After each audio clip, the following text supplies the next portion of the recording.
Hey guys, it's Sid and Trey, or Trey and Sid if you prefer that order. Episode 42 of Video Games Are Hard. Did I cut you off? No. Well, good. This is a good start. I'm just so mad. It's episode 42 and we don't know how to intro these things. Yeah, we were just fighting over the intro. We just had a small conversation about Silent Hill and Resident Evil, and I was just hoping that Trey would say at the end of it, yeah, this will be part of this is the start, or whatever. Why would I don't know. Talking about a random dude in Resident Evil be the start? What else is it gonna be, you know? It's gonna be this, whatever this was. Woo, episode 42! I just want to say that we often do explain what speedrunning is. By the way, speedrunning is when you take a video game and you beat it as quickly as possible. Yeah. I know, it's crazy. Uh-huh. But we always explain that, and we just sort of assume that anyone listening to this, first of all, knows what a video game is. Uh-huh. Right? Yeah. And we got a YouTube comment saying, hey, fan of the podcast, love how you explain what speedrunning is, but what is a video game? Yeah. So let me just think. So to describe what a video game is, mm-hmm. You know, first of all, you got to go back to the early history of video games. The first video game ever made, Mario. Yeah, Mario right? That's the first one, I think. Mario was the first one. It's just called Mario. It was the first video game. Yeah. It's a video that you interact with your controller, and then you do stuff. That's what it is. Yeah. See, and you play Mario. See, first we have to explain what games are, you know? And I'm not going to do that. Oh, like not even video games, just games in general? Yeah. And games are just, you know, like tag. Have you ever played tag? Games are like Monopoly. Yeah. Just think of Monopoly, that's a game. Yeah, and then you're trying to just speedrun Monopoly. But everybody's also... Either you're playing against 4 CPUs or everybody's on your side being like, we're just going to speedrun this together. Is there any like 5-player Monopoly games that are speedrun or something? A 5-player Monopoly? Is that a... Well, yeah. Or yeah, I guess you can... How many can you have in Monopoly? Like 6? I don't know. I think you could have more than 4. Right? Yeah.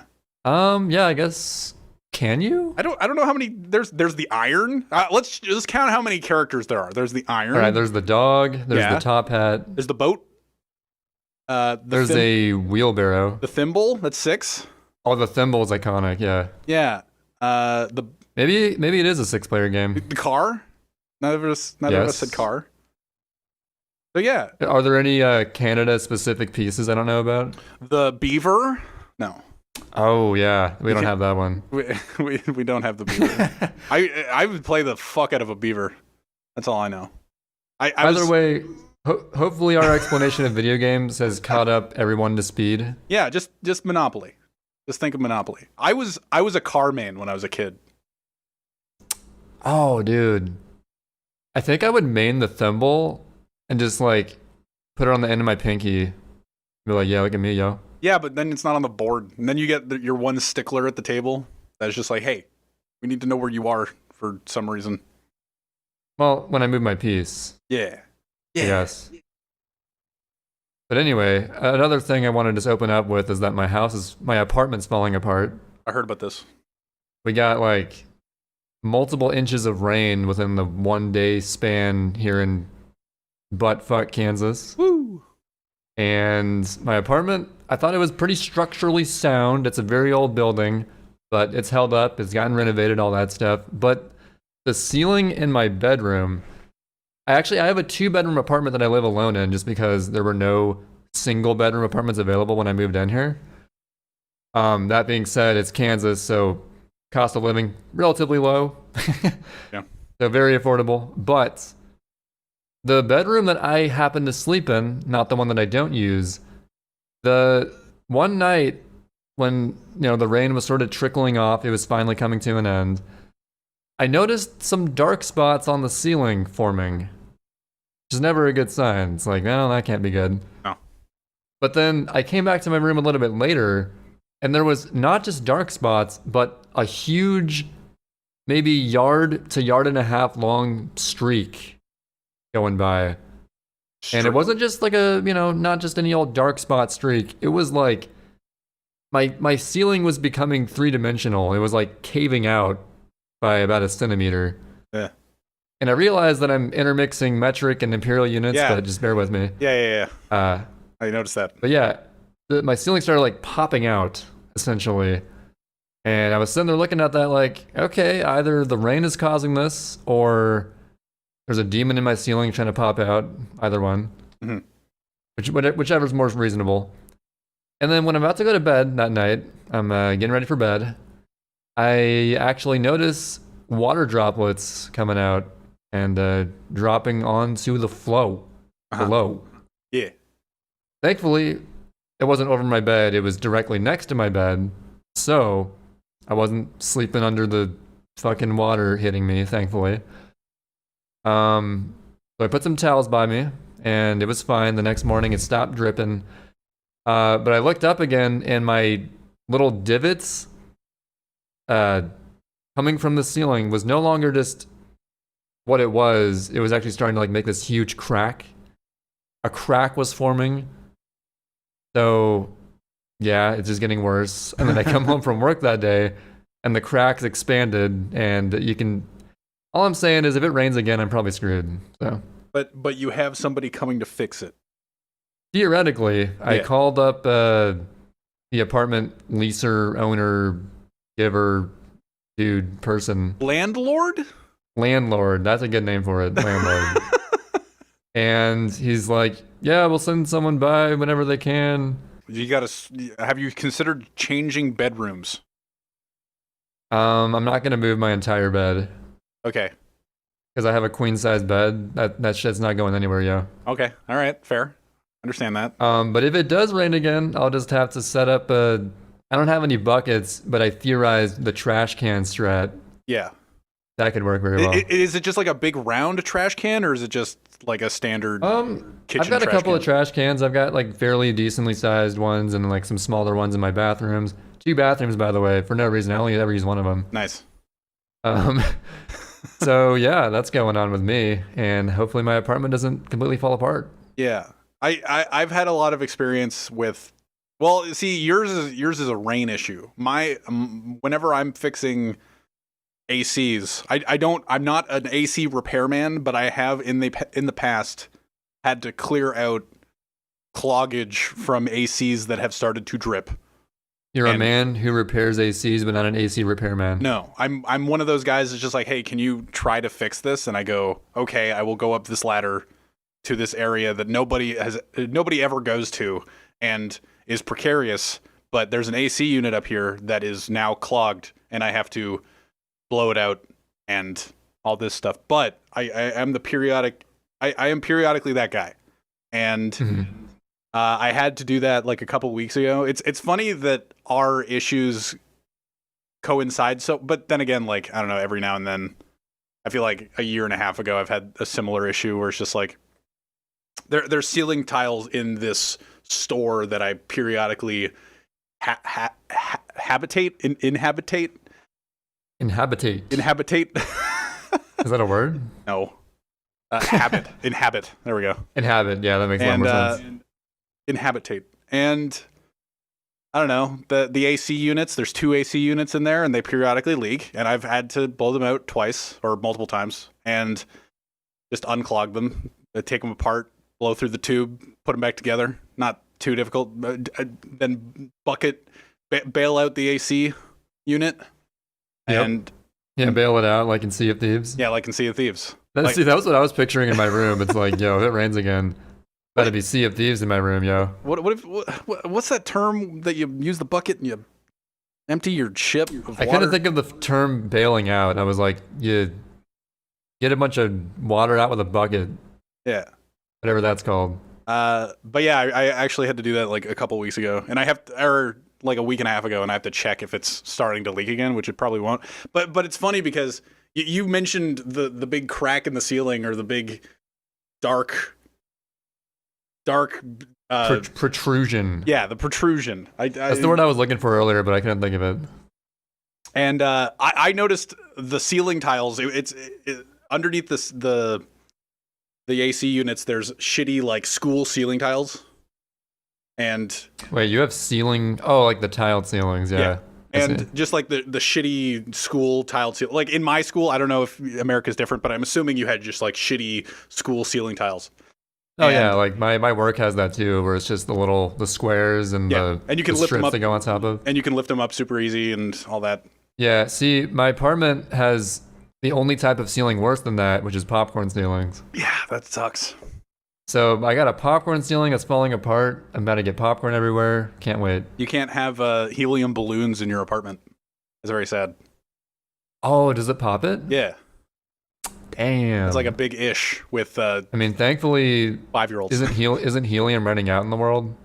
Yeah, thankfully helium's running out. So then. So thankfully, I can be like, if anyone ever wants me to have some helium balloons, I'll be like, yo, trying to save the world's helium here. Come on.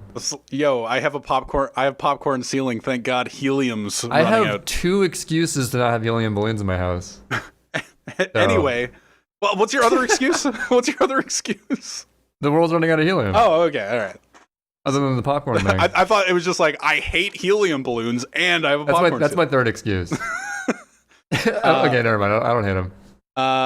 They're kind of dope. But yeah, we have the shitty ceiling tiles anyway. And I remember walking out of the store and seeing the bubble forming underneath one of the AC units, and like for a split second looking at it and being like, nah, and just kept even though I've emptied that AC unit before, I thought it was just like it was just swelling. I didn't really give any thought to it, which is rare of me. Usually I'm like, I would think about it for too long and then go like, fuck it, and then leave and then worry about it all night. But I literally looked at it and went and thought about it for like a split second and then left and just didn't think about it the rest of the evening. And then the next day I got a phone call being like, hey, the AC, it did that thing again. And I'm like, God, I saw it.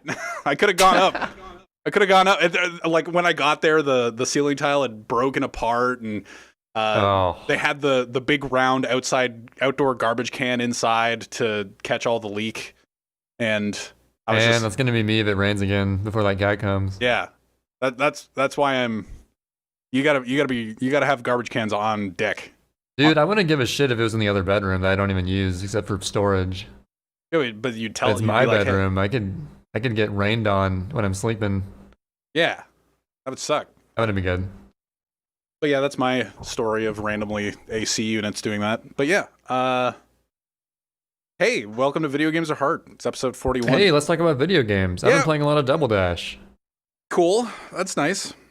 And we're actually halfway done with the Fantasy League thing. We just got done with every season is 2 weeks long. We just had a DK Mountain and Mushroom City season, which means those are the 2 tracks you can play to get points for your team based on the PRs you get for either the 3-lap or the fastest lap categories. PR. I got around the same amount of points as last season. I got like 32 points, and then last season I got like 29. Pretty middle of the pack for my team. Our team is like 3rd place out of 4 teams right now, I think.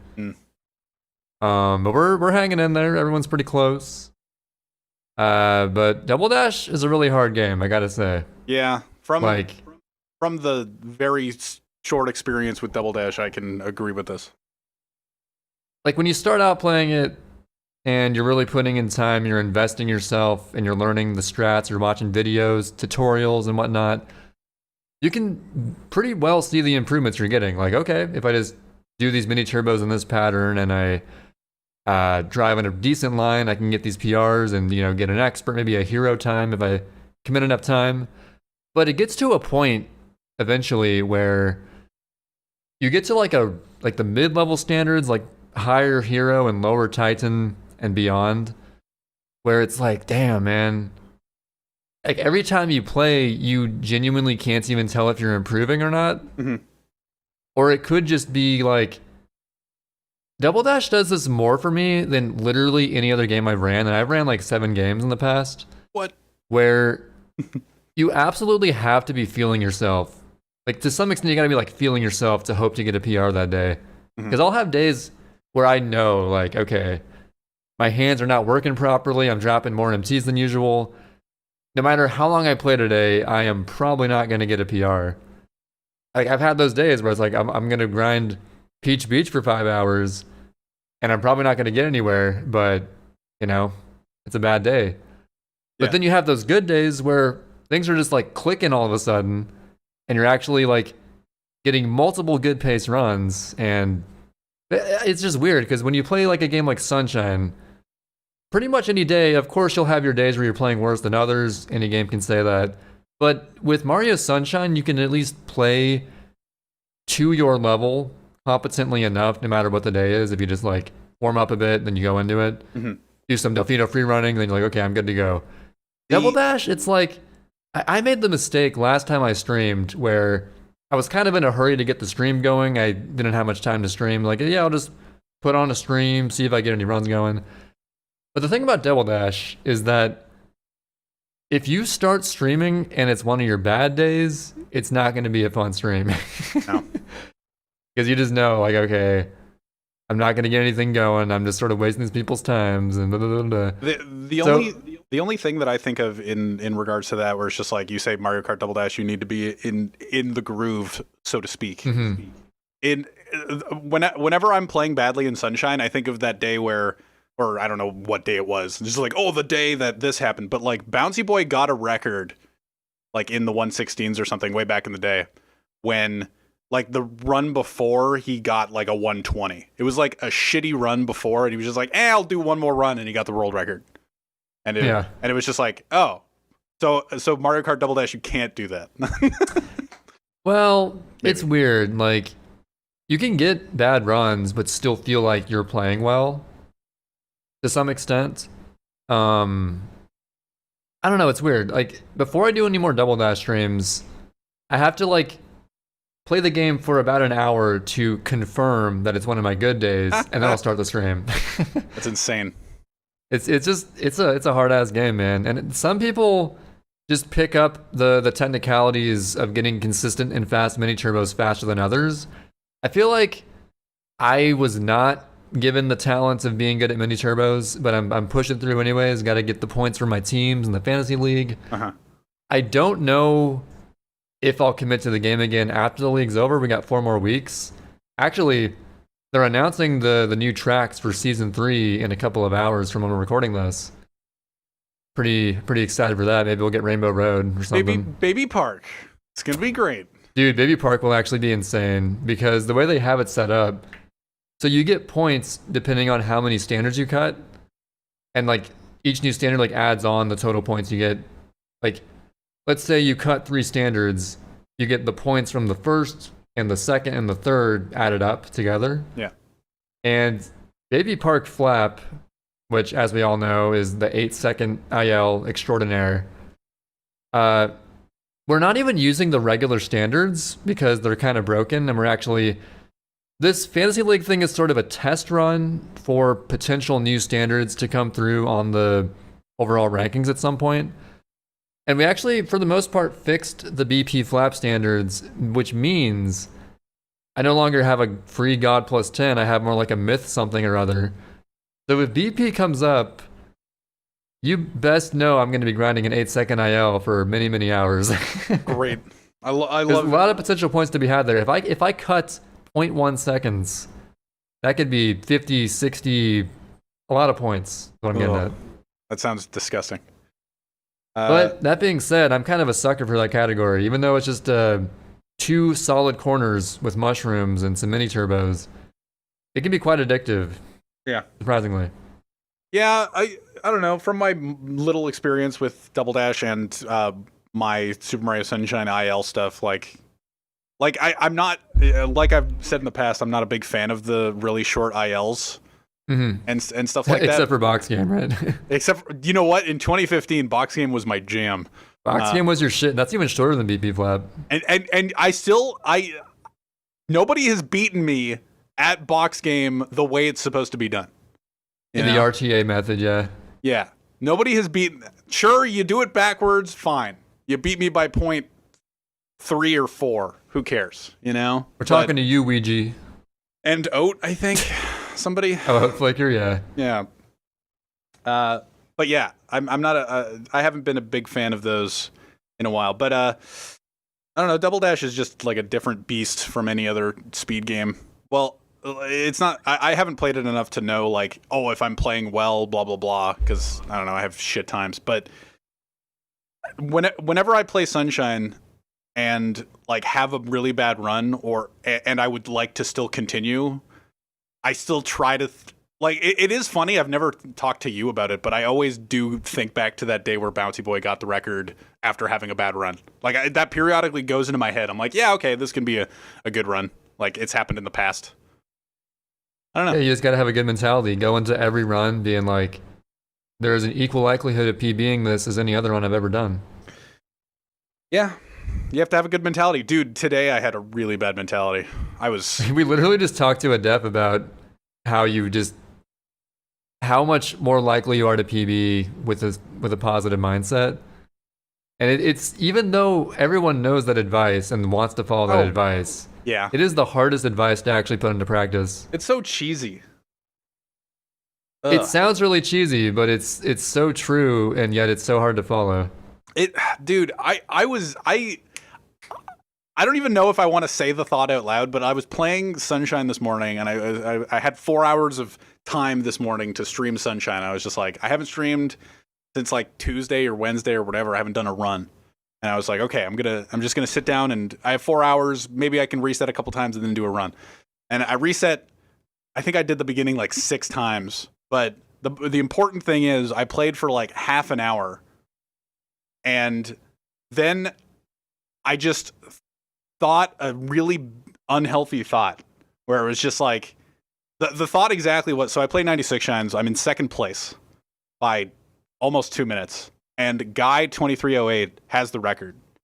And I had this unhealthy thought where I've seen people in chat before, like literally a line of chat can affect my mentality in such a tremendous way depending on what they say. And yeah, every streamer can relate to that. And that's a horrible way to be, but it happens. And this could transfer or segue really well into my topic, but I don't know. There was a guy a few weeks ago, and I you know them, and I know, but I'm not going to say their name out loud. But I remember seeing their comment in chat, and I was just like, my mentality just flipped, and I was in a bad mood. Today, I just thought independently. I saw JPEP talking about Guy's record, and I just started being in my own head. And it was like half an hour into a run. And I just thought to myself, JPEP now? Yeah, well, that's his name now. Well, no, I know what his name is. We're blaming him. Well, no, I'm not. I'm just saying I saw a comment in it's my own brain. Like, I saw him talking about Guy's record. That's it. That's all he did. Uh-huh. And I just independently started thinking, you know, I wasn't talking out loud. I wasn't like talking about Stargate or Dexter or Paper Mario or anything like that. Paper Mario? Like you I was talking about Paper Mario this morning. I don't know. Because you have so much experience with it. My point of view on Paper Mario is that I'm just glad that I don't have to be involved. Like there's so much more baggage to Paper Mario than like, oh, you should play TTYD. It's a really good game. In the back of my head, I'm like, I don't want to have to be invested in these games. So that like, oh, TTYD is the greatest game of all time, and then or whatever everybody that's a fan of TTYD is. And then every time there's a subsequent game released for Paper Mario, I have to be like, oh, I'm disappointed. You know? As a fan of TTYD myself, I even agree that the TTYD fan base sort of overhypes the game. Like, it's a really amazing game, and it's not like the best game ever. Like, it's pretty freaking solid, but I could see it not being everyone's cup of tea. Honestly, I think that another Mario RPG, Superstar Saga on the GBA, is equally as good as TTYD. But back to your thing. No, I've heard that a lot. I don't know. This is a tangent now. But yeah, it's the Game of Thrones season 8 thing with Paper Mario specifically. Where it's like over and over again. Yeah, it's just I don't want to have to be like, I'm just so glad I wasn't a Game of Thrones fan, and then it just all tumbled apart or all just fell apart, and then everybody was just like, oh, I'm so sad how it ended. I'm sitting there going like, I don't give a fuck. Like, I'm so happy I just don't have to care. You know? Hell yeah. And but anyway, what was I talking about? Yeah, JPEP was talking about Guy's record, and independently of like anything else, this just unhealthy thought came into my head. Just like, oh, if literally, it's like a one-line unhealthy thought. It's if I got world record today, within 3 minutes in the chat, I would see a comment being like, "Yeah, but if guy tried," you know. And I know how much you hate that thing of like top level players or any player for that matter saying, "Yeah, I'd have that time if I tried." Yeah. So it would like, just. what does that even mean? I know, but like at the same time, I know it. Where it's just like, if I did get the record, I think the time I specifically said was on stream. It was like 2 hours, 30 minutes, and 58 seconds. Like if I beat his time by 40 seconds, I know within the GGs or whatever, there would be one guy that I would recognize the name of being like, oh my God, if you got this, like what could these other guys do? And I'm just like, dude, it's such a toxic mindset. but like it just flipped my mentality the entire way upside down this morning. Like I was in such a healthy place. I don't know. I wasn't playing that well, but like I wasn't like mad. I was like, I'm gonna do a no reset, and then I don't know, maybe play some Tetris or play Melee with Trey or whatever, and then I have to go at 1. But like, my mentality was, I'm going to do this one run, and then, you know, who cares? Tomorrow will be a different day. Maybe I'll set up homebrew again, whatever, and do practice codes and maybe do some practice. But just that one thought, 30 minutes in, and I was just like upside down. I couldn't put anything else together. I was like plus a minute in Pianta in 2 runs, and I was just like, I don't even know. It was interesting. I haven't had like a single thought flip my mentality so hard in a while. Mm-hmm. And I DM'd you right after the stream where I was just like, hey, you want a Melee? Well, like I said, hey, you want a Melee? But before that, it was like, yeah, my brain's dead. Like I literally messaged my Discord group being like, yeah, I have a dead brain today. Like I can't do it today. Perfect time for Melee instead. But yeah. Dude, I just had this thought. I don't understand when it started happening where like mentality affected us so much. In 2014, 2015, we would just do runs and sort of not give a shit what happens. But like at some point, we just got into our heads so much, and I can't figure out why. I feel like it was always like I have a PB highlight from when I had a 128. Mm-hmm. And I remember, like, I watched it, and I got more tilted than I do now. You know? Well, maybe we always look in the past with rose tints and glasses. Maybe. Yeah. Like maybe in 2014 we were always getting sort of pissed off at losing runs, just like we are now. But like, I swear that mentality didn't seem like as big of a factor still for some reason. But I could just be murmuring. It was many years ago, so.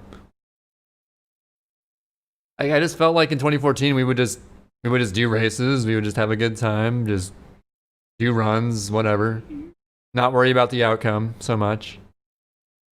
But now maybe like the longer you speed run, the more your ego subconsciously develops or something. Yeah. Where it's to a point where it's like, I've played this game for 6 or 7 years. There's this expectation that like I have to be good almost. Yeah. Well, whereas like 2014, everyone's just starting out streaming. It's like, oh, whatever happens, it's like whatever, right? And everybody was still I don't know if you disconnected for a second there and I didn't hear all of it, but okay. There was one thing that I wanted to say was everybody was still improving at that point. Like at this point, I'm not improving at everything. Like sure, I'm improving Serena hundreds by 2 seconds, or like every so often I'm doing a level within my speed run a little bit better. But it's not like, oh, I'm throwing the table over and saving 40 seconds just in this one area. Like there isn't that for me anymore. So when my brain is dead for a day, I will lose a minute into Pianta for no reason, and it's just like I just can't do it. Like apparently today I just cannot do it. Yeah, we all have those days as well, especially me with Double Dash. I feel like most days in Double Dash I'm like, yeah, I can't PR today. But it's so easy to take that one day and sort of have a scary thought of, well, what if I never get back to where I was before? What if this is just like something in my brain broke and I can't play the game again. But inevitably, at some point, you get your mojo back on a different day and you can actually improve again. But in the moment before that happens, it's kind of scary. It's like, damn, what if I should just give up? You know what? The silver lining is what my thought wasn't, hey, what if you'll never get the record? It was, hey, if you set the record, there might be one shitter in chat saying, hey.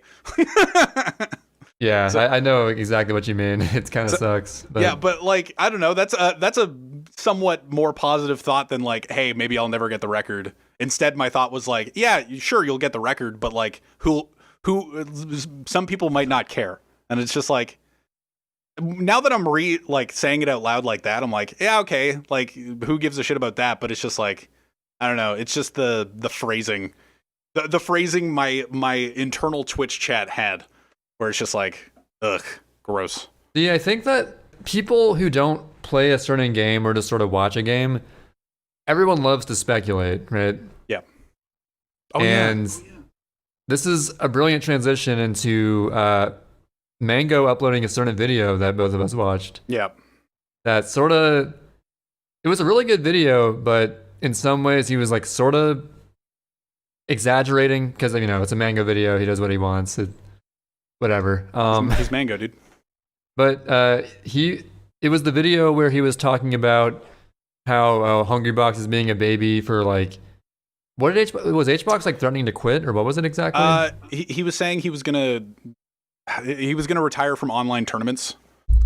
Yeah. For the entirety of COVID. Like he lost 2 tournaments and he hasn't been playing Melee at all, and therefore like he's gonna quit for some amount of time because of that. And Mango was saying he's being a baby for expecting to win tournaments when he's not really playing the game. He's playing Ultimate and stuff. Yeah. And also he brought up Armada, and pretty much just anyone in Melee who's been in that number 1 position in general, and how hard it is to be the number 1 player of something, how lonely it is at the top. And that sort of gets to you where when you're at the top, and I've been there in Sunshine, 2015, I had every main category record, and I know it's not anywhere near as potent or important as Melee, but what was your 96 shine time? Okay, I know it sucks. Sorry. Okay, when I had when there were 4 main category records, it was a 243, I think. Which now it's 231, so it's gone 12 minutes faster since then. Yeah. But that aside, I can partially relate to the feeling it is of like, I mean, I couldn't ever say I was like truly like the best technical player, but I could say I had the best records at some point at least. Mm-hmm. And there is sort of like that thing where it's like, okay, well, all I can do is keep improving and then slowly see these newer players slowly take over, and then I just get washed up over time. Mm-hmm. And Mango's main point is that like a champion isn't necessarily someone who gets to the number 1 spot. A true champion is someone who gets to the number 1 place, then they lose it all, then at some point they work their way up to getting it back again. Yeah. That takes like insane dedication and mentality, but yeah, so some people were getting mad at like certain things he meant. Like he made fun of Armada. Well, he periodically makes fun of Armada all the time. And yeah, but he's Mango, so he can actually do that. For retiring. And it's just like, I don't know, it's kind of funny. Like I'm sitting there as a person watching it being like, oh yeah, that's kind of funny. Like I couldn't beat Armada at like SM64 now. Like, I don't know. I don't play SM64 at all. Like I couldn't beat him at that game, but I would never be able to touch him. If I could be as good as Armada was at Melee at any game. At anything in life. Yeah. It's just like, that would be kind of sick. But like, I can hear from Mango's point of view, a person that's beaten him and be like, oh, lol. Like he's making fun of Armada leave. But you know, it's the backdrop of Mango's opinion is that like, he would love to have Armada back so he can just kick his ass again or like whatever. Yeah. At the heart of it, Mango he truly loves the game and wants to see people like not quit and stuff. But some like Armada made a tweet about it about I don't know what the Armada tweet was. All I know is the IBDW tweets defending Armada. Yeah, and those sort of like sort of put a bad taste in your mouth. I thought they were so funny. See, but I can sort of explain where he's coming from. Assuming what he's saying is actually true, what I'm guessing he's saying is that there were these theoretical people, maybe it actually did happen, people like who saw the Mango video, who were fans of Mango, and just sort of echoed his thoughts on like, yeah, Armada quit because he was scared of losing and stuff like that. Yeah. When it's not Mango, but like just random people saying it, and that's kind of annoying. But It's just like what I was analogizing it. Like, dude, I can't analogize. I'm not a wordsmith today. I'm a wreck today. But you're like really trying your darndest to find the word of the day, but it's coming out weird. No, it's just I'm not in the right headspace today. Let's analogize it. Anyway, the analogy I was bringing up, all right, was that in real sports, not real physical sports. You know, when you say real sports, esports are real sports. Esports are real sports. It's true. But in physical sports, when somebody retires, you're allowed to just be like, well, maybe it's something to do with the fact that Melee or esports in general doesn't have like an end time, you know? Right. Like, are you saying like in physical sports, you get to a certain age where you can't physically perform as well? Yeah. Like, when did Kobe retire? When he was 37? Like that's old for a basketball player. And when you retire at 37 or 39 or whatever in basketball, you're just like, yeah, okay, he retired. Like, there's nobody out there being like, oh, he was afraid of whoever coming up or whatever. But Armada retired after being number one for some amount of time, and then not losing a lot, but he lost to some players, and then he was just like, you know what, I'm done. And it's not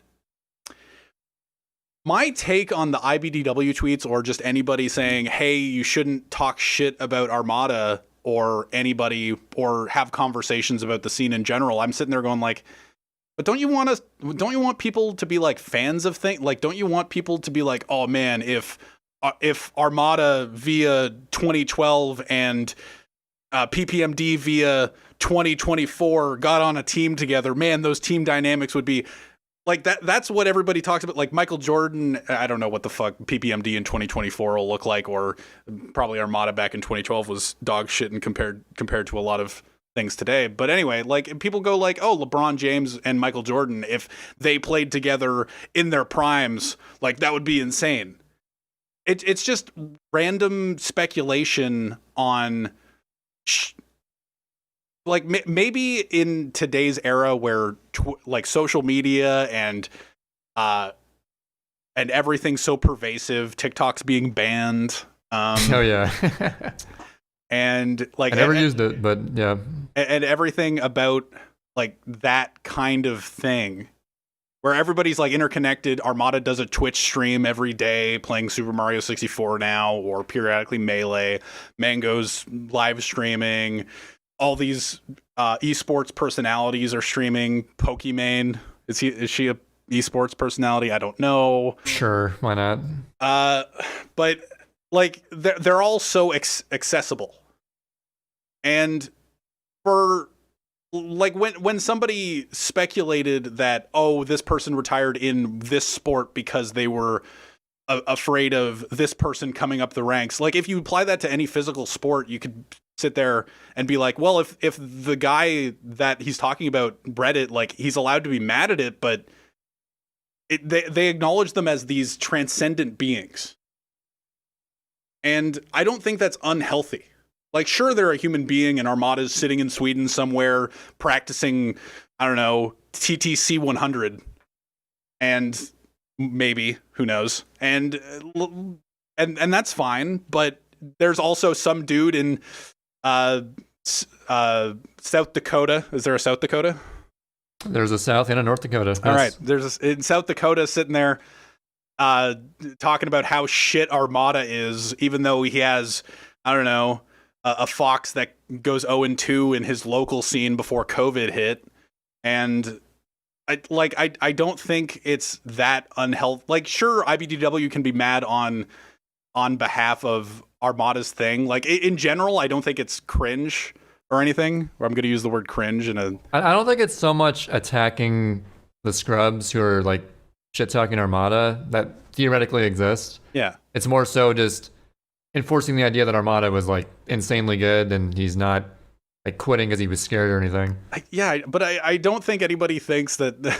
It's just the Armada. Like Mango fans, I don't know, agree with Mango a lot of the time, where it's just like, sometimes he's right and sometimes he's wrong. But when if there was a person I would trust to have the reads on people in a competitive sense, it'd be Mango. Yeah, because like he said, he's been at every point of the metaphorical mountain of improvement. It was like, I've been on top of the mountain, I've been in the middle of the mountain, I've been behind the mountain, I've been at the bottom inside of the mountain. Yeah. It's just like, I've been everywhere. I know how it feels to be on every place of it, but it's just, I don't know, it's just interesting to be, I don't know, passionate about that. It's just, it's maybe there's some place to be for fandom. Like maybe there's some place for fandom to fall within esports or whatever, with such accessible players of the game, but they haven't found it yet. And I don't know, people are just going to say shit. It's like, oh yeah, Armada, you're scared. It's like, okay, random guy. Fine. Yeah. But then again, I'm sitting here as Super Mario Sunshine runner Sided Williams. like if people started literally I just went on a rant about how one chat message totally flipped my mentality. So I really have no. Yeah, I was going to bring that up if you didn't. Yeah, like I have no leg to stand on for any of this, but at the same time, like I'm not. I don't know. So do you support the random chatter or Twitter user speculation, or do you think it's toxic, or what? I support it. I think discussion on any level helps. Just like, even if it's sort of uninformed and just taking a stab at it, like, yeah, I think he could do that, or he's scared of that. I think Armada sucks. I think Mango's the best ever. I think if Mango and Armada played again today, Armada would suck, and I think Mango would win. And it's just like, I don't know. It's just a random guy. Like, yeah, but it's also a random guy in your chat. Yeah, I know. I know, dude. That kind of stuff, even though it's random, dude, it gets to you sometimes. Yeah, I get it, and That's I what would caused understand. Armada to tweet out that thread. I would understand tweeting out a thread. All right, you know what? I've flipped entirely on this. I understand why it happened, but dude, I haven't flipped entirely. I still think that it should exist. No matter how stoic you are, how much you say, "Oh, I don't give a fuck." Everyone is super emotional deep down by random comments on the internet. Yeah, dude, I'll see YouTube comments, and the funny thing is, if I see a YouTube comment simply being like, "Oh, your voice sucks," or like just like a generic insult, I'm like, okay, whatever, you're just an asshole. But it's the comments that are just straight up wrong about something that, or like totally uninformed, that like really get to me. Mm-hmm. There was a comment, oh my god, the absolute worst comments I've ever seen out of the however many thousand comments on the 80% history video, quota, get the quota. Yep. Out of any comment I've got on that video, probably the worst and weirdest and just out of left field comment I've ever seen came by a couple weeks ago. I couldn't quote it exactly, but to give my best remembrance of it. So there's a part of the video where I'm showing like my latest record when I got like my 1:17:32 in 8% time. Mm-hmm. And the point of it was, it could have been like a 1:17 1x, but I had a lot of time loss in Noki, because there was the thing in Noki 1 where I was going up the ledges and I missed the ledge grab on the side and like fell down a bit. Oh yeah. And so I was like, oh no ledge grab, crap, or something like that. And the comment was timestamping that quote of me saying, oh, I missed the ledge grab, and saying, oh, look at this, he's just making something up saying no ledge grab. Totally made up lie on the spot, just like any, like, it got like all political too. It was like any, like police, like a policeman would like lie on the spot to justify what they do. And it's like, okay, whoa, hold on. What? First of all, let's not get political. Second of all, you can ledge grab in this game. What are you talking about? Like, he's just straight up wrong. It's like he was saying I was making up a straight up lie that I missed a ledge grab because I guess he thinks you can't ledge grab in this game, but I could have ledge grabbed. Like, what the fuck? It blew my mind on so many levels. And if this is a troll comment, then bravo, sir, you got me good. But what the fuck? Dude, troll comments are the worst. It's like, yeah, I made up a lie on the spot that I could have ledge grabbed, even though I could have ledge grabbed. Like, what? Dude. God, I hate that comment. Dude, I catch myself doing it, or I don't even catch myself do it. I know as I'm doing it where, and you've done it in the past, and everybody's done it, where it's just like you screw up, and in the back of your head you know why you screw up, but like your front half of your brain goes like, fuck, this game's stupid. This should have happened instead of this or whatever. Yeah. Except, dude, I gave like a legitimate reason for what I thought would have happened, because if you watch the clip, it looks like I could have easily ledge grabbed there. Even looking back at it, I don't know how it didn't happen, but yeah, I think I remember what the clip I don't know. was. It's just dumb. Yeah. Were you like in the middle of your point, or? I don't remember. I think spectator sports. Back to spectator sports. I think discussion about spectator sports, whether it's spawned from the LeBron James or the Mango or the H-Box or I can't think of any other esports. What other esports are there? CSGO? God. Dota? I don't know any. What's a LOL player? God damn it. Well, we do know Booga from Fortnite. Oh, Booga. Yeah, if it's spawned by Booga, Ninja. You know, he's on the cover of the Hollywood Reporter now. You know, Ninja back when he played Halo a decade ago. Yeah, Halo Ninja. Like if it spawned from any of those like players within the community, it's still discussion. And sure, like the people involved can be offended and everything, but like I don't really know what the point is at this point. Like IBDW tweeted out about our Armada's anger about it, or his anger towards comments about Armada, and it's just like, I don't know, maybe that's also healthy, but I don't know, people are talking about your game. Ultimately it's just Twitter. Not every tweet, even if by a notable person, has to be like a serious thing, or I mean, it's just his opinion, throwing it out there. It's Twitter. Yeah, and then Mango puts his opinion out there, and then all the Mango fans are going to have that opinion if they're so willing. And bottom line is that Twitter sucks. Sure. Yet we read it anyway. Yeah, so we read it anyway. But that goes to my next point. Segued pretty well from that. Where, like, sure, people can go into their chats and be like, yeah, you ran away from Plup Zane. That's what I wanted to talk about. I wanted to talk about how I wanted to make Trey. I wanted to make you. Oh yeah, you the you wanted Armada. to make a parody tweet of IBDW's tweeting about me. Yeah, I wanted to be the IBDW to your Armada, and you're like, dude, it'd be so funny. Like 3 people would get it. 3 people would understand the joke, and it would just be me being like, hey, how just like copy paste entirely IBDW's Except tweet. it's like about me quitting 120 Shines. Yeah, and you being like the top player of Sunshine for that one moment in time, and 120 Shines for however long you were top of 120 Shines, and then just me being like, fuck you guys, like he didn't quit because Paper or Oatflaker or whoever else is good at, I don't know, Nanashi, like he didn't run from that. He's just like, he got tired. Or whatever. I don't know what IBDW's... whatever the tweet was. I don't know what IBDW's tweets were, but... I think it was like he played for like 13 years, got #1 for a while, and then retired. Yeah, he put his heart and soul into the game, you know? By the way, I gotta say that is pretty crazy, like the longevity of Melee players. We act like we're such boomers of speedrunning for playing for, what, 7 years? Yeah. But Melee players, like Chillin' Dude's been playing since 2001. Like Since he was a baby. It's... And maybe we're being babies, being like, oh, we're so washed up. It's been like 6 years.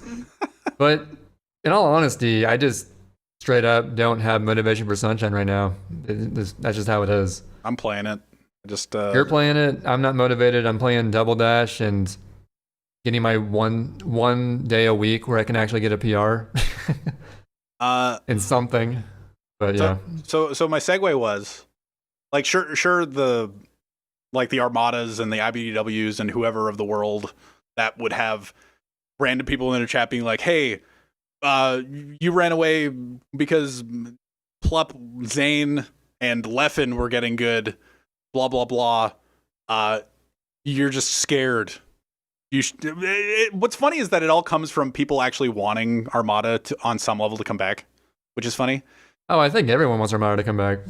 But yeah, like in those chats, they can write those messages, and the streamer, Armada, the whoever is streaming at the time, can choose to ban them, right? Yeah. This is a good segue. Here we go. They can outright just remove them from the chat and just be done. I forgot what your point was until you said the ban thing. TGH made a tweet yesterday, and you linked it. It's not like a big tweet. It wasn't a big drama thing at all. Yeah, TGH is a well-known former Celeste player, plays some Zelda games too. And he tweeted out just like, how big of a deal is it to ban people from your chat? I'm reading from it verbatim. Not necessarily for breaking any rules, just for ruining your mood as a streamer or just plain being annoying. Asking for a friend, and then in parentheses, the friend is me. Lol. And it's just like, okay. No, actually the friend is you, right? Because that one toxic message? Yeah, the friend is me. He's friends with you. I think he's best friends with you as far as I know. I haven't banned anybody in a while. Actually, no, I banned one person, but that's what this story is about. You linked that to me and was just like, no one cares, it's your stream. And it's just like, yeah, like it's your stream, you're allowed to do whatever the fuck you want. I like a week ago, 2 weeks ago, while I was just doing sunshine grinding, I've been streaming on Twitch off and on for 6 years now. Just a lot of Super Mario Sunshine, whatever random shit. Who cares? There was a guy that came into my chat that hadn't been in the chat for a while, since like 2016, maybe. He's just a guy that was around, and I wouldn't be able to tell you what he did or anything like that in the chat back in the day. But I remember I was very about not banning people very early on. I was just like, you know what? You can do whatever. Dude, I think we were all that way. When I started, I was very anti-ban, anti-censorship. Yeah. Like, I wanted people, like, chat activity. And then I was like, so nowadays I'm like, okay, I'll ban people, sure. Yeah, because you eventually go to the point where it's just like, oh yeah, you're not healthy for this. Yeah. And I saw him again a few weeks ago, and he started just I think he said like yo one time, and I was like, oh fuck, I remember your name. Jesus Christ. It's been so long. Also, I don't affiliate you with positivity in my mind, you know? So I remember that, and then like a few days later, he came into the chat when it was, I don't know, less active or whatever, and he was talking with Rasmus in the chat and just hanging out. And then at some point, he started talking about how, like, way back, like a stir fry kind of a thing, where it's just like, stir fry is also a dude that used to be in the chat back in the day, where it's just like, oh yeah, we back in the day in 2016 or whatever, we used to fuck with you or whatever. Was he affiliated with Stir Fry? No, he wasn't, but like, it's that kind of guy where he but he was talking in the chat about shit like, oh, blah blah blah, back in the day, man, such a shit show. Like, I could look up the chat messages right now, but I remember such a shit show. I was, see, the Shadow Lugia is the way to do it, where if you were a weird ass troll in your teens and you come back to a stream years later and go like, oh man, I was a massive troll in the community, but now I've grown up. Like, Shadow Lugia did that. He's periodically showing up at the chat. I don't have any negative affiliation with, or negative thought process regarding Shadow Lugia or anything like that. Shadow Lugia is just like a random guy. For really deep Sunshine guys, like, you might recognize Shadow Lugia's name because he used to be a mod in Samurai Man's chat. And yeah, he was a mod there along with me back when I was so proud of that. And people knew him as like a troll or just like a I was actually really dumb. I thought he was really mature for his age. And no, he was definitely just like a troll. And he was just like, he was just a kid. And Yeah, he was like 13. It's like understandable. and everybody was just a kid at some point. And I don't know, recently he started popping up in my chat and being like, yeah, I was a fucking dick back in the day. I'm like, oh, okay, whatever. I didn't really know anything about it, but sure, cool. You were a dick back in the day. But this guy came into the chat and was just like, kind of hyping up how he used to be like this weird asshole in the chat 4 years ago. I don't even remember what he used to do. I just remember he's just an evil person, I think. I just remember that, like, I saw his name and I was just like, ugh, you know? Like, oh man, remember the good old days when I would just fuck with your stream? it wasn't even, I don't even remember what he would do, but I just remember like looking at his name and being like, ugh, like, fuck.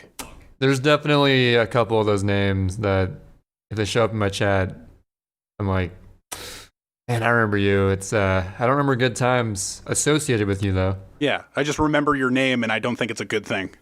And I like after a few minutes of Rasmus and him talking back and forth, and I was just like, you know what, man, I'm sorry. Like me being I apologize for everything because I'm Canadian or whatever. I'm just like, you know what, man, sorry. My mood has drastically changed since you've been in the chat. I need to remove you. Like, I just remember nothing positive of you being involved in this chat, and I need you to be gone. And I banned him. And then, and Rasmus responded being like, what? Huh?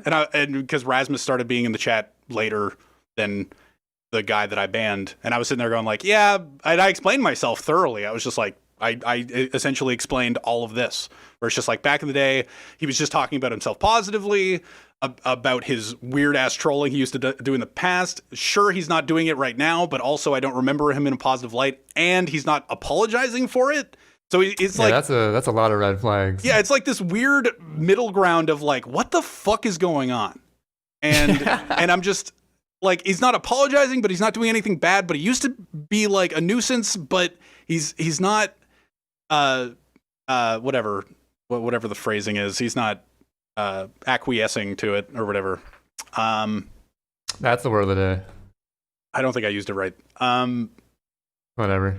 But but yeah, I banned him, and then I explained all that, and then his alt showed up. And what the fuck? and he like gave me money and stuff, and he didn't give me money to unban him or anything like that. He was just like giving me bits and asking me questions. He like posed as a guy that just joined. It was just like, hey, and I explained myself pretty thoroughly to his alt account, being like, and I assumed it was his alt account because he just randomly showed up after this other guy got banned, and he was really fascinated by the fact that this other guy got banned. It's just like, oh, why would you ban him? Yeah, what a fucking weirdo. And I like explained myself pretty well, and just essentially what I just did. And after I banned his second account because he admitted he was a second account and he told me to ban him, and I was like, you know what, fuck it, I'm gonna ban you because you're his alt account and you've admitted it, and I already had an instinct that you were not, even though you gave me money for some fucking whatever. And I just realized that I was just really involved with chats. Like with my chat, I'm very involved. And like, sure, because you're such a good streamer. I'm serious. I'm not being sarcastic. With other chats like Leffins or Ludwig's, or just like, sure, like also bigger streamers, way bigger streamers. Eventually, you get to the point where I don't know if it's eventually you get to the point, but some streamers just like, oh, you're being an asshole, ban. Oh, you're being a prick, ban. But I'm just not that guy where I will sit and listen to what the fuck you have to say, and for too long. Like I'm too involved. And that's what that's the word we decided to fall on. Like I was talking to Sapphire, who's in my chat, and who's a mod in my chat, and Rasmus, who's a mod in my chat, a thought in my chat. A thought in your chat. He's a thought. Rasmus is the thought, and Sapphire is the mod. But like we were discussing it, I'm just like, I am very hesitant to ban people. And I am too. I will actually almost always just time out people. But even then, I hardly ever do it. I just kind of... In fact, it actually became a meme at one point. You remember M Money? Yeah. There's a chatter, sort of a legend in my chat named M Money, where initially, the first time he came to my chat, he was a straight up troll. And so what he did was he posted a string of all caps messages, maybe like 10 to 12 messages, saying like, why were you playing the GameCube? The GameCube sucks. And it always ends with the tag, it bores people to sleep. Yeah. And so the first time he posted that shit, like I knew it was just like a troll. And like I could have just banned him straight up, like any normal person would. Yeah. But whatever mood I was in streaming that day, I just let it slide. I was like, no, I'm money. I guess you're not a fan of the GameCube, whatever. Thanks for tuning in though. And then it kept happening where like the next days I would stream, he would show up again with a whole new string of all caps messages being like, this game sucks. Why are you playing the GameCube? Xbox is better. And it basically, I turned a troll into a meme and he fully embraced the meme. And now he just does that like multi all caps message chain whenever he joins stream now. So that's like a cool thing that can happen. But like if he was an actual weirdo, that wouldn't happen. Then I'd probably ban him. But I don't know. That's why like my hesitance to ban people can sometimes be a good thing. But typically I feel like, yeah, I probably should just ban this person. I think in general it's a good thing. Yeah. Because like mentality is so important, and any negative vibes coming in affecting your mindset during a run, that can be the difference. Yeah. And well, yeah, but also I don't know, you could have the one troll that goes into their cocoon and comes out a meme. And yeah, like the M Moneys of the world. Yeah, and then sometimes you have the one troll that goes into their cocoon and comes out an asshole. And two types of people in this world. There's two types of trolls in this world. Two types of trolls. Sorry, not everyone's a troll. And but yeah, and so like reading that tweet, I was just like, yeah, because I wrote it down a few weeks ago for I don't know if it was our last guest list or for the ADEF episode. By the way, ADEF, how's his 3D Zelda challenge going? He got a PB in Twilight Princess after like fucking up. What's that trick called? The like pixel perfect grapple hook boss skip thing. Oh, in the Sky Temple, yeah. He screwed that up like 6 times, and that looks really hard. And he's still PB'd by like 4 minutes. So like I think he's doing okay. Nice. Other than that, I haven't watched much, but he's doing okay. That's today, as we record. Mm-hmm. But yeah, that TGH tweet just brought it to the forefront of my brain, because that happened like maybe a month ago, 3 weeks ago, where it's just like this random guy that showed up from a while ago, and I was just like, ugh, fuck, god damn, like it's just like some area in the pit of your stomach where it's just like, I recognize you and I don't like it. Yeah, there's I don't want to say any names. You know what? Never mind. I was gonna say a certain game that some names are associated with. I'm not even gonna say that though. Screw that. Ooh, I know what you're saying. I bet you know what I'm thinking. I know. I think I know. I'm pretty sure. Yeah, you might know. Anyways, we're not gonna say it though. But yeah, you can speculate. That was my little anecdote about, I don't know, annoying people in chat. I feel like everybody, to bring it to a head, I guess, everybody that has their own Twitch chat, you should be able to ban. It's not like I remember Rat was a big fan of just like, Rats, who's been on the show. He's been in Twitch chat where it's just like, oh, you banned me? Free speech, bro. Like, what the fuck? Like, dude, Rat is totally that kind of person. He's also the kind of guy who will like try to find loopholes and everything. His name is accurate. He's a little rat, you know?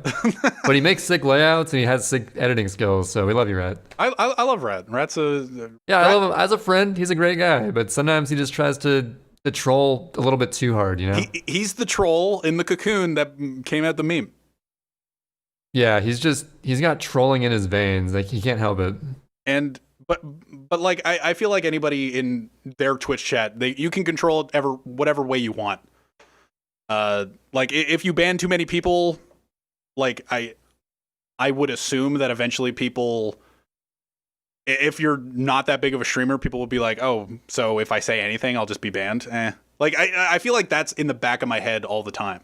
Or it used to be. You don't want to take it too far to where you get banned for saying 420. Yeah. But also, see, at that point, you could be like, okay, this guy's a little bit stingy. But if it's like a fair reason to get banned.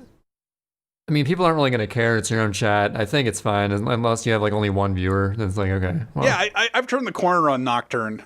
Oh, have you? I guess if what this conversation means, if this conversation means anything, then I guess it's fine for him to have banned me because it's his chat. Who the fuck cares?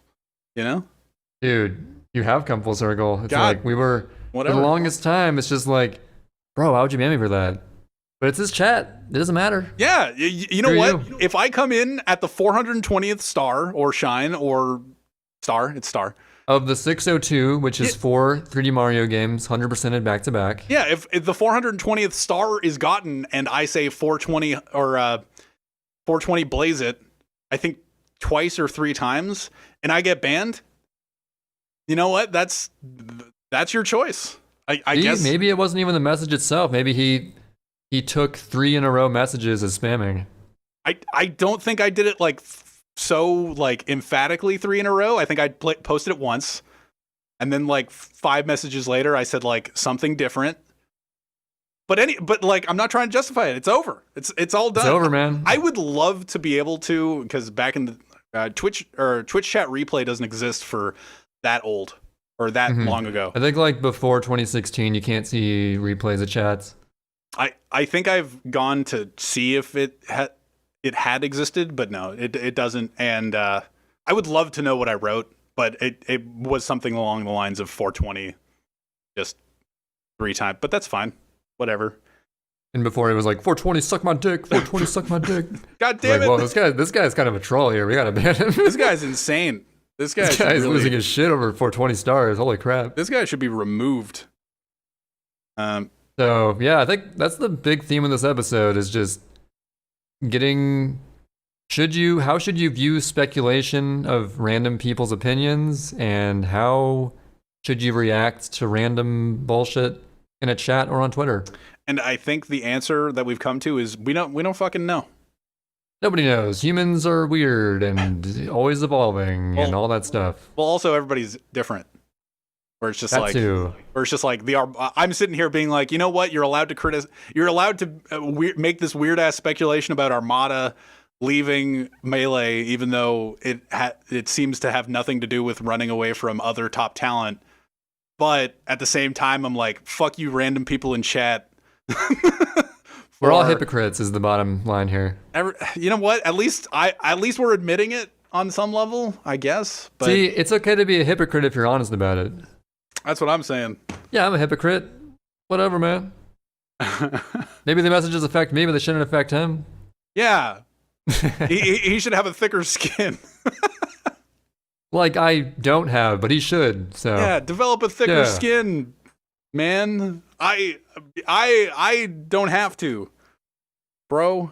Yeah. Anyway, or just everybody is the same. Anyway, sure. So Origami King. Yeah. Wait, didn't you say you had thoughts on this, or am I tripping? On Origami King specifically? Or you said you were talking about Paper Mario somehow. I'm just so glad that I don't have to care. Like some people think that right. Yeah, some people think that Origami King is good, and some people think that it's bad, and people come into my chat just like, oh man, TTYD was so good back in the day, and I'm sitting there going like, yeah, I'm glad I just don't have to care. I mean, I think you should still play TTYD and nothing else just to like see what you're missing out on, but it's up to you. It's up to you. Thanks. But Origami King, I was really close to getting it, to play it. Not sure if I'd stream it or not. Again, like I said, I don't think I enjoy streaming blind playthroughs of stuff, but if it's something as innocent as Paper Mario, maybe it wouldn't matter. I was really close to getting the game, but I saw an opinion, like a twit longer, from a pretty notable person in Paper Mario scene, Muzz Yoshi, who makes like a lot of artwork themed around Paper Mario stuff. Yeah, they made Reed's notable profile picture on Twitter that is just Mario in a sweatshirt with a hoodie. Insane profile picture. Yeah. Anyway, so Muzz put out like a long tweet thing, sort of sharing her bullet pointed opinions on Origami King, and she's like a huge fan of Paper Mario as a series and yada yada, like more so than me. And reading that pace spin or twit longer, whatever it was alone, pretty much scared me away from buying it. Because the main thing I saw that sort of had me going like, I don't know about this, is how she described how the combat works. Mm-hmm. Or not how it works, more so how it just feels in the game as a whole. Because there's no experience system, meaning that battles are optional essentially, which is probably okay, but she said that it got to a point where she was actually just trying to avoid battles because it got kind of annoying. And that's a huge red flag right there. If you have an RPG where you're actively avoiding one of the main proponents of the game, which is combat, that's kind of like, I don't know, man, maybe this game is not that good. Sorry. See, when you mentioned that the first time, I mentioned Breath of the Wild. Yeah, I mean, in that game, yeah, it's really fun for like the main bulk of the game, but like in late game, it gets kind of tedious, I could see. Like, oh, there's a big moblin. Like, I'm just going to wear the I'm just going to ignore mask. it, just go around. Yeah, I'm just going to wear the moblin mask or the Lazal mask. Lazal. But like, it's still like a solid game because there's so much more to Breath of the Wild than just the combat. Korok seeds. But I feel like in an RPG like Paper Mario, the main actual like intensive gameplay is the combat, right? I don't Otherwise, you're just walking around, maybe, I don't know what they do in that game, like fold shit or something. I don't know. Like, oh, fold this bridge across and go across. I haven't played the game, but if you're not like moving around the overworld doing little puzzles, it's combat. And if the combat is not enticing enough to make you want to do it, and I realize it's just one person's opinion, maybe I'd view it totally differently. Either way, I'm getting some serious Luigi's Mansion 3 vibes from the reviews that I've seen, where it's like, yeah, it's a fine game, but is fine really good enough for like a game that's $60 you're just going to play one time and just forget about later? Mm-hmm. Like, I don't know. And again, the money tag isn't even a factor for me. $60, like, whatever, man, I'll pay it.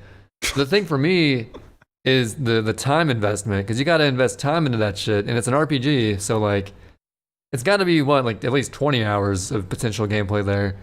Yeah. And if it's just, sort of average or fine, then is it worth my time? Who knows? Did you see the Donkey video on it? I didn't, because I was still thinking about getting the game and didn't want to see spoilers. Uh-huh. But now that I'm like leaning towards not getting it, I should probably just watch it. It seems really cute from what little I've seen of it. I'm sure it's cute as shit. Really, the cuteness is the number one factor in a game for me. I don't know. I like cute shit in games. Luigi's Mansion 3 had zero cute shit except for that dog. Hey, some of the ghost animations, maybe. The dog. The ghost dog, yeah. Dude, the ghost dog giving you the like slight tutorial on how to get over that rolling carpet that one time. I was like, this is dope. But then every other tutorial in Luigi's Mansion 3 is, egad, I'm on the virtual boo. Ugh. Hey, it took you 2 minutes to solve this puzzle. Here's how you do it. Hey, yeah, you seem to be stuck. Are you stupid? Here's how you do it. Bye. Yeah, but from what I saw on Origami King, it seems, I don't know, kind of. I have no affiliation with TTYD, but did you see the review, or TTYD with Paper Mario? Did you see the there was an interview with the Intelligent Systems? Is that the developer? Yeah, Intelligent Systems. Where the main guy behind it gave an interview saying like he's not allowed to have any like unique characters. Yeah, like, and that's sort of whatever to me. Like, sure, if you have to use generic Toads and Bob-ombs and Goombas, whatever. It adds a lot more charm to the game like TTYD has, but if you can't do that, fine. But someone brought up a really good response to that, where even though you can't necessarily alter Nintendo characters, there's a ton of Nintendo characters you can choose from they don't even use. Like, if you think about it, there's so many various characters across the Mario universe you can pick from, like a random enemy from Galaxy, or like a Piantas, or like there's so many things you could use. It doesn't have to be like a remix of generic stuff, Yeah, but can they have a mobster Pianta? They couldn't do that anymore. Yeah. But they could at least have Piantas or have instead of just toads everywhere, you could have, I don't know, what's like the most obscure enemy from Mario Bros. 2? Like the Panzers? I don't know. Like, you could have whatever, you know? But they just choose to. Here's a bunch of generic toads with different colors. Here's Goombas and Bob-Ombs, and I guess a story to go along with it. Here you go. I don't know. It's kind of sad because Nintendo is so protective of their property. And I know Intelligent Systems is capable of amazing things. They make the Fire Emblem series, which is amazing. All kinds of Mario RPGs. They do so much stuff, and they're probably the greatest developer ever, in my opinion. But, yeah, I know. Big, bold claim there. They just do so much stuff, though, and they're such a talented bunch of folks, and it's unfortunate when Nintendo's doing to them, but yeah. It is what it is. Yeah. That's all I like. I feel like whenever anybody talks about T2ID, everybody talks about like Hear Me Furore or whoever that has played T2ID. They always talk about the story and the charm in the game, and yeah, like Reed also on his episode was talking about it. Yeah, and they talk about those things, and I feel like, and I could be wrong, and you could be right, where it's just like they could get the if they put a Wiggler in Origami King or in a new Paper Mario, could they use the Sunshine one or the SM64 one? Could they use either? That's a good point, because if they could bring in Pianzas theoretically, then like the Delfino Island specific stuff isn't off limits, right? Because Delfino has sort of weird looking variations of the same enemies, because they have even the Koopas look weird, like the electric Koopas. Yeah. You could have those. They're not a remix of an enemy. You could just have them. But yeah, see, go for like it. Intelligent Systems, they just have to look for the loopholes like Rat does. Well, and not just resort to toads everywhere. It's just kind of sad. Well, like reading that, like knowing how many people love, I don't know, Vivian. I don't know anything about T2ID. But yeah, I know Vivian's a character in T2ID. I don't know if it's a she or a he to this day. I think it changed in the Japanese version, but I can't remember which is which. I don't know. It's the Sheik issue, maybe. Yeah, Vivian's the Sheik of Mario. No, that'd be Birdo. What am I talking about? Birdo. I don't know. Birdo is the Sheik of Mario games. I don't know any genders of characters in Mario.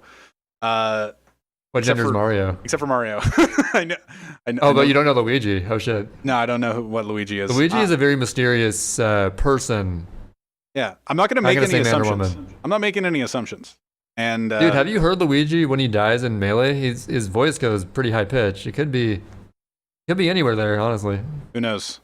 But it is sad to like read that interview and be like, oh, like there are people that I know that love these aspects of the older Paper Mario games.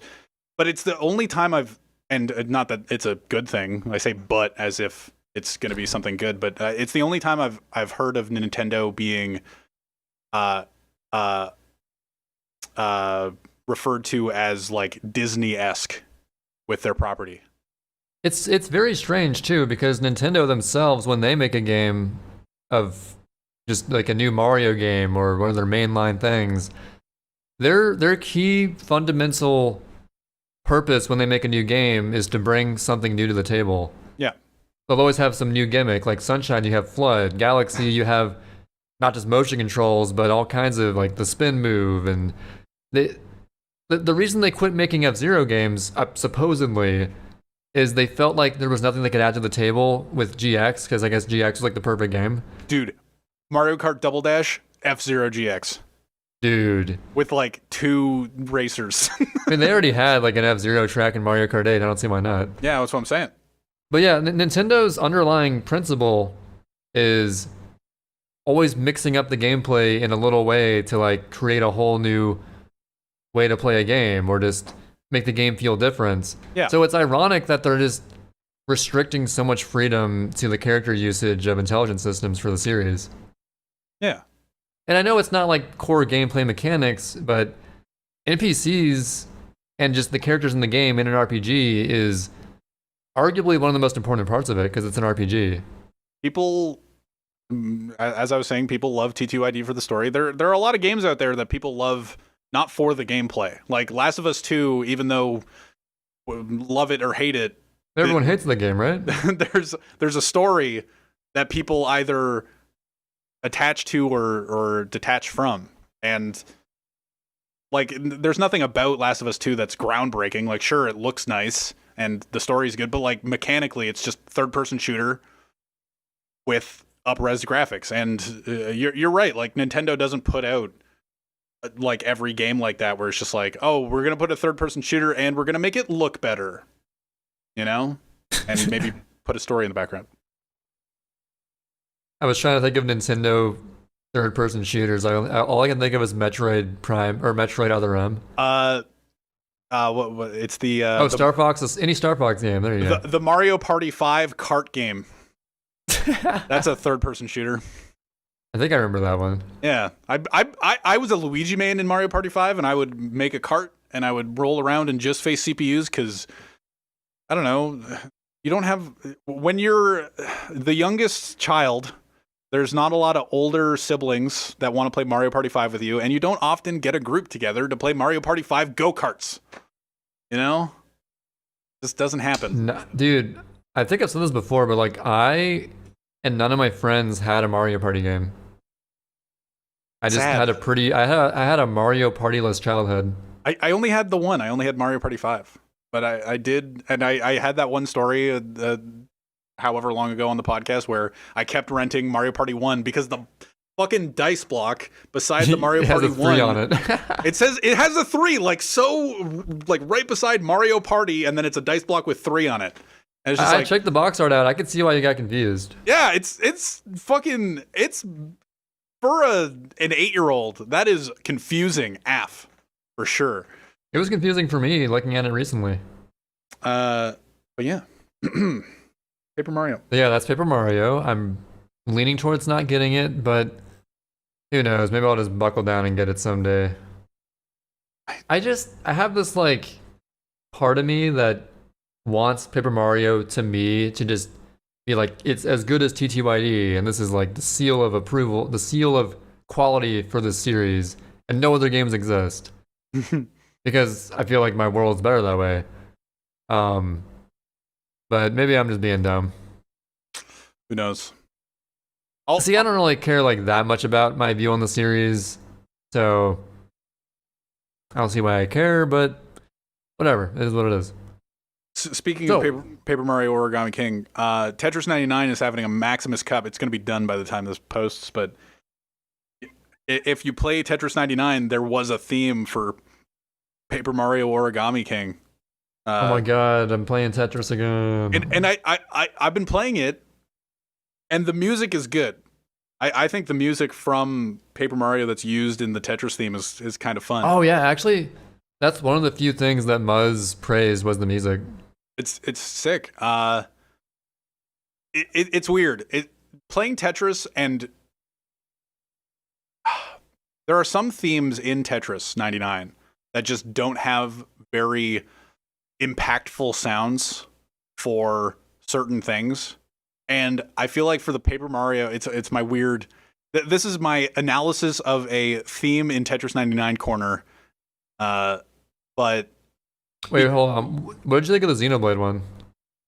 That was fine. I don't really remember it at the. I haven't been playing a lot of Tetris. That's not a good sign. So I guess that isn't a good sign. I don't remember really much anything about it. I remember getting it and then just kind of like putting down the game. But the Paper Mario one, it doesn't really, for Tetrises or T-spins or anything like that sends like a lot of garbage lines away. For some themes, it's like this big, tremendous sound. Like in there's a Kirby special theme that for like the free-to-play Switch game that probably nobody plays or nobody should play because it's not great, because I tried it, but I don't remember what it's called. But when you get a Tetris in that, there's like a cannon shot. It's like there's just like, yeah. Or like when you kill somebody, it's the cannon shot, and it's just like, yeah, fucking killed somebody. with a cannon shot, I guess. It is a battle royale. And it feels good, but like in Paper Mario, like the music's good, but there's no oomph behind like anything you send to anybody else, which is kind of weird. And that's gonna dock some points. But at the same time, periodically, it's kind of nice to just like let your mind wander and play Tetris. So True. like without that, like, and I would get I've probably been on the side of, or I've been on the side of people that play Tetris being like, yeah, you can't really play Tetris without the stress, you know? Like you can't play Tetris without the bam, bam, bam, bam, bam, and then just it speeding up and you getting like, oh my fucking God, it's going so fast. Like, dude, that stressful Russian music. Yeah, like you want that in the background, but the more I've played other themes, the more I'm just like, I think I'm fine with just other music playing. And it doesn't really because it doesn't get to me because of the music now. It's just like, man, this 1v1 in the top 10, this has been going on for way too long, and if I make one wrong move, I'm probably dead. You know? Yeah, when you played a game enough, the punch of what's supposed to induce stress for you it's significantly weakened. Yeah. And you're just like, yeah, okay, I've been in this situation a million times before, and let's just do it. Yeah, like speedrunning Sunshine, there isn't something inherently, or speedrunning anything, there isn't anything, I guess depends on the game, that... See, like the eel is supposed to be sort of a stressful fight, but for us it's like, okay, just clean the teeth, and then you go in, go out, clean the tooth, and do... Yeah. And, it's just like... well, especially in the category that I play 96 Shine, so it's like halfway through the game. Mm-hmm. And... like, it's not near the end. Like, near the end of an 80% run, when you're on pace, everything becomes stressful. Oh, but you're talking, like, in a speedrun. I thought you meant, like, casually stressful. Yeah. I mean, speedrun. Where it's I guess eel can be stressful on good pace, but... like, nothing inherently about... I wouldn't say any game, but, like, about Sunshine is stressful. Where it's just, like... it's maybe a very relaxing, tropical game. Yeah, maybe the eel fight, like, but... the later levels in Super Mario Sunshine 96 Shine, specifically the category that I play... there's, like, I'm just playing through Rico, like 100 coin shine, Serena 100 coin shine, Pianta 100 coin, just like all these random 100 coin shines and red coin collecting levels. But if I'm on pace, it's like, holy fuck, you know? Like, I have to... I do know, I've been there before. I have to perform, and you know what? This lackadaisical, this boring-ass tropical theme, whatever... this tropical theme, like, that's inherently relaxing. It's just like, it doesn't matter. Just like, I've been playing this game for 6 years. Nothing that's going on screen is affecting me other than the fact my splits are green. It's all just ones and zeros to me. I just got to get through it as fast as possible. Exactly. So eventually the Tetris theme doesn't matter, I guess, is my point. Yeah, after the 3000th game, I'd imagine. Yeah, what was that? Oh, so yeah, your win rate got to 10%. I'm a 10% win rate Tetris 99er now. After losing the first 1,000 games in a row. Yeah, and I haven't been playing a lot lately. Like, I just recently started playing again, and I was like, oh, I'm at 9.8%. I guess I'll push to 10. And it took me like 20 games or something. I was like, cool. All right, 10%. I guess I'll tweet this out. What if you eventually play so many games that it gets to 100% because it rounds up to 100? That'd be a lot of fucking games. Also, that would be probably a million games. Also, I'm not that good, which is I know, so surprising. This guy that doesn't play a lot of Tetris lately, not that good. But when I was playing Tetris a few weeks ago, or not weeks ago, months ago, against like a random streamer. Like, there was just a random Tetris 99 streamer. I wasn't streaming at the time. I was just kind of relaxing. I was like, you know what? I'll Q snipe. Like, he had a Q snipe organized in his chat where it's just like it counted down and everybody queued at the same time and everybody goes into the same game. Like, if you got into those games that he had pre-planned, like some of them were password games, some of them were team games, some of them were just regular Tetris 99, some of them were Invictus. Like, the Invictus is the one that just goes really fast from the start and it requires you to have a Tetris 99 win in order to enter. So, just a single win, though. So yeah, it's just like, it's not much of a barrier now after... Even I have one of those. After a year and 3 months after the game has been released or whatever. But still, it exists. That's enough of a barrier for some people. Yeah, and, true. Especially people that are still playing. because it's just a lot faster than anything else. Anyway, like you would queue into these games and they're all so good. Like getting top 20 was like for me was where I was falling. I was just like I can get barely top 20, maybe sometimes top 30, and I'm just like I am not to the level of these Tetris players, but I'm just better than the average person at Tetris 99, I guess. So the strat is to queue after they queue their game. Yeah, and just win. So you get like, okay, here's a game with none of those players, so I have a chance. This is like, oh yeah, I'm just gonna wait 20 seconds after you guys queue, and then yeah, fuck that. That's called the reverse queue snipe. Yeah, just like I'm just gonna not queue with you. The queue dodge, if you will. But yeah, there are people that are really fucking good at that game, and it's tough. Tetris is like one of the highest skill ceiling games, modern Tetris anyway. It's nuts. And like sure, I have a 10% win rate in Tetris 99, but like when you play with those guys, it's like, does that even matter? Like sure, I can play. Yeah, I mean, if it's indicative of like against the whole world, so it matters in that sense. But yeah, it doesn't like really tell you how would you stack up against actual good players. But then part of me wants to go like, man, I want to try to get better at Tetris 99, and then I don't know, or just Tetris in general. Sure, I guess. Because they're all pretty similar games. Some of them you hold, some of them you don't. Yeah, there's the classic ones where there's only like one thing in your preview thing, and the pieces are more random and all that stuff. Yeah, but also instead of playing Tetris 99, I could just turn on Dolphin and play Melee online with my good pal Trevor until he gets bored, and then play random online foxes that either shit on me or kill me once and then leave, or just leave. You know, I could just do that. Yeah, that sounds like a really good time. And dude, queuing online random for Melee is such a crapshoot. God damn. I haven't done the random queues since like day one. Sometimes you just queue into a fox that'll wreck your shit and be like, yep, that just happened. Like I'm just playing Mario. I'm just hanging out. Just a fox shows up.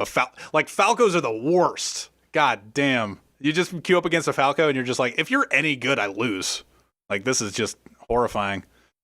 And yeah, but sometimes sometimes you just get a Marth that's okay, and you're like, you know what, this is kind of okay. Like I just have to avoid forward airs and up airs and stuff, and just get in there with Mario.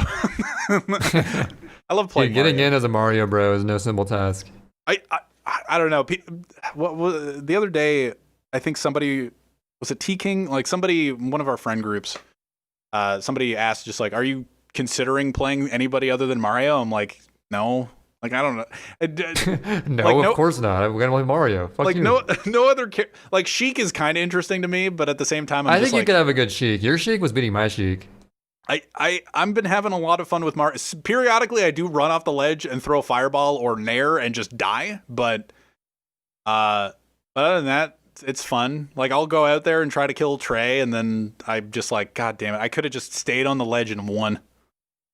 Damn it! I've always wanted to diversify my characters more. I even had like a tertiary Samus at one point, but I don't know. Luigi's too much fun, and people rage too much at Luigi, so it's just fun. Like, no, misfire again, or like, dude, I can't combo you because you're so floaty. I've done that. I've done that with your misfires, where it's just like, God damn it. You gotta expect it every time, even though it's a 1 in 8 chance. And there are the few times that I do expect it, and it works, but it's very rare. Yeah. What's funny is that I think if I were in your shoes, I would never expect it. I think I suck at Luigi matchup, but I like playing as Luigi. All I can say about Mario is that I'm just having fun. How long has this been out? Like a month? At least a month. I'm allowed to play as Mario for a month or 2 months. Yeah. But once it's 2 months, you're forced to switch. Sorry. Yeah, I have to play. I have to go like one tier higher. It's like, oh, I'm a Falcon. Have you ever thought about Dr. Mario? Because he's like a little bit better than Mario, supposedly. I like when you forward air and you go down. Oh yeah. Yeah. That's a good point. I like that part. I don't know. Maybe we'll try in some. Saying friendlies is weird. When we play one another, maybe I'll try Dr. Mario. I feel like every you now can't and then. really say friendlies unless you're actually like a tournament goer. Yeah. For us, it's just playing the game. Yeah, Trey, and every now and then I go like, "Hey, Trey, you want to play Melee?" And he's like, "No, I'm schmoovin' in Mario Kart Double Dash." Or I'm eating, or I'm shitting, or I'm sleeping. Or whatever. Basically, Sid's always the initiator because I never really feel like playing Melee. But once I get into it, I'm like, okay, it's kind of fun, I guess. I I don't know. I think one time Trey's like half initiated, where it's just like where I Okay, no. One time I wanted to initiate just to like beat you because I knew you'd initiate, but you actually had a bingo match that night.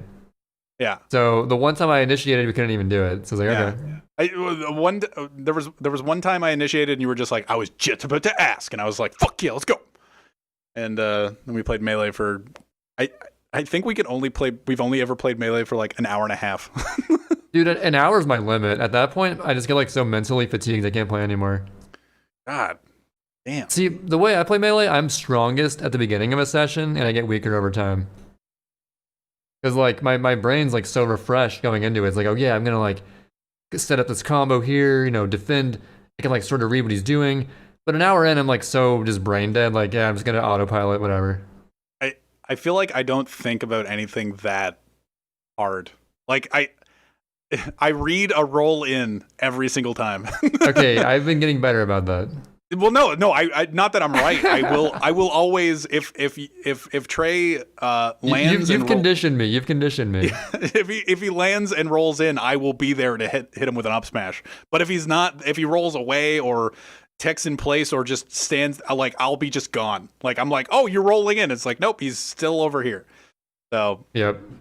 But yeah, Melee's fun. Video games are fun. Yeah. I think we can wrap this up now. Yeah, I don't know. We've been just talking about shit for the past 10 minutes. I feel like we got our point across with whatever we were talking about Armada 40 minutes ago.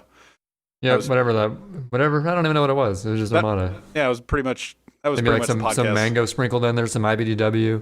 And if you've hung out, then you're a good person. And season 2. We appreciate you for listening to this shit. And this is our sign off. We are completing this podcast as of right now. Spotify, Google Play, YouTube. Have a good day, everyone. Goodbye, everybody.